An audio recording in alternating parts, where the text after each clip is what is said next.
أعوذ بالله من الشيطان الرجيم. بسم الله الرحمن الرحيم. الحمد للہ وکفا والسلام علی عبادہ الذین اصطفیٰ۔ امام ترمذی رحمۃ اللہ علیہ نے حضرت انس بن مالک رضی اللہ تعالی عنہ سے نقل کیا ہے کہ کان خاتم النبی صلی اللہ علیہ وسلم من ورق وکان فصہ حبشیہ۔ حضور علیہ والسلام کی انگوٹھی چاندی کی تھی اور اس کا نگینہ حبشی تھا۔ اس حدیث سے چاندی کی انگوٹھی پہننا اور اس کا استعمال جمہور امت کے نزدیک جائز ہے۔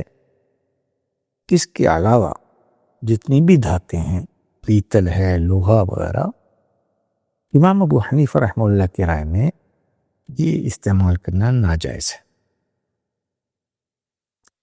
چاندی کی انگوٹھی کے بارے میں بھی علماء کا یہ اختلاف ہے کہ کیا چاندی کی انگوٹھی پہننا سنت ہے یا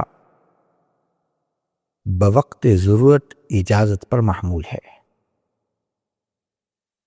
اور وجہ اس کی یہ ہے کہ نبی علیہ السلام نے بھی ابتداءً انگوٹھی نہیں بنوائی تھی۔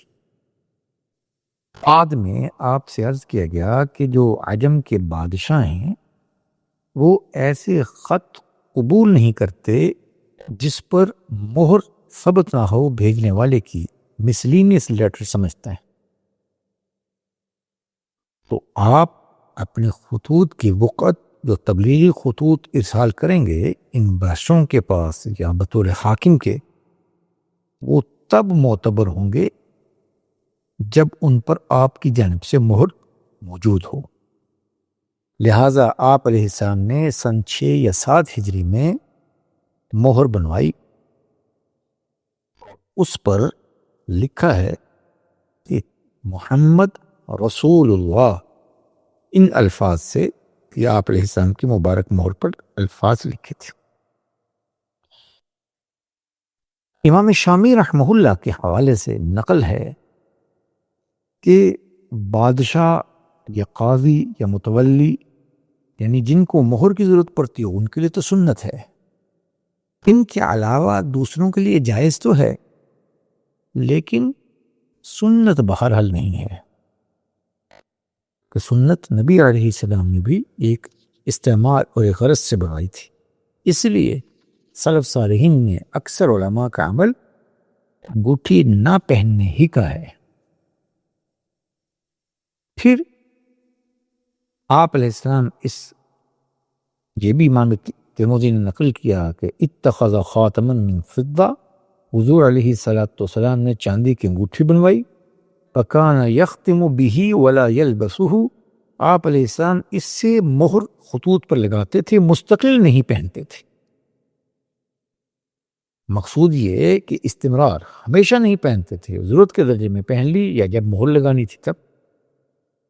پھر نبی علیہ السلام کی اس انگوٹھی میں پہلے ذکر ہو چکا کہ انگوٹھی اس میں ضرورت کے طور پر اور ایک روایت میں یہ بھی ہے کہ اس کا نگینہ حبشی تھا، اور ایک میں ہے کہ اس پر کچھ نہیں تھا۔ تو علماء نے اس میں بھی لکھا کہ انگوٹھیاں ضرورت کے درجے میں بعد میں ایک تو خود بنوائی، بعد میں کچھ لوگوں نے بھی دے دی، اور یہ کہ حبشی نسل کا کہ شخص نے بنائی تھی، بنانے والا حبشی تھا، یا یہ کہ حبشی رنگ کا تھا، یا یہ حبشی طریقے کا تھا، یہ وجوہات بیان کی ہیں۔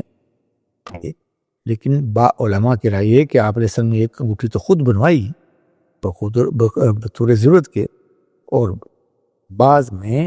بعض خدام نے بھی بطور ہدیہ کے پیش کی، جیسے علامہ ملا علی قاری نے جمع وسائل کے اندر مختلف روایات سے یہ مضمون نقل کیا۔